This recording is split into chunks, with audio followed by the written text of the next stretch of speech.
haddii aad wadatid baasaboor ajaaniba una socotid Soomaaliya hadda ka bacdi online ayaad ka buuxinaysaa e-visa lacagta ku bixinaysaa 24 saac gudahooda viisihii ku galka Soomaaliya ayaa lagu siinayaa ka bacdi Soomaaliya ayaa aadaysaa waa la joojiyey on arrival viisihii hay'adda socdaalka iyo jinsiyadda dowladda federaalka Soomaaliyeed ayaa hirgelisay September 1 2025 wixii ka bilaamo in qof walbo ajaaniba baasaboor ajaaniba haysto oo Soomaaliya u socdo inuu viisaha ka dalbado online e-visa ka dalbado waxay sameeyeen website halkaas ayaad macluumaadka gelinaysaa 24 saac gudahoodana viisaha jawaabad helaysaa ka bacdi viisaha qaadaysa ku galaysaa Soomaaliya marka la socdo dadka Soomaaliya aado oo baasaboorka ajaanibka wato baasaboorku rabo noqon kara marka e-visa online ka buuxiyaan Soomaaliya qofsaadka meeshaan ay ku soo shargareyn doonaa sidoo kale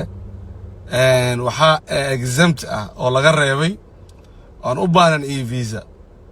UN-ta iyo diplomatska iyo wadamada Soomaaliya free movement iga leedahay kuwaas ayaga on arrival koodi ay ku qaadanayaan laakiin dadka shacabka caadiga oo baasaboorka ajaanibka wato oo Mareykan reer galbeed Canada ama baasaboorka arti wado oo ajaaniba oo Soomaaliya u socdo hada ka bacdi online ka gooso viisaha ka bacdi markuu ku soo dhacana Soomaaliya gal hadii aad tagtid iska baxdid hada ka bacdi airportada diyaaradaha waan ku diidaan viisa moodta ay ku leeyihiin Soomaaliya ma geli kartid adoo e-visa aadan wadan on arrival key waa la joojiyay qaabkan digitalka casriga ugu yaraan ugu badnaan 120 wadan oo caalamka ayaa digital e-visa isticmaasho marka Soomaaliyana waxay ku beertay wadamadaas isticmaalo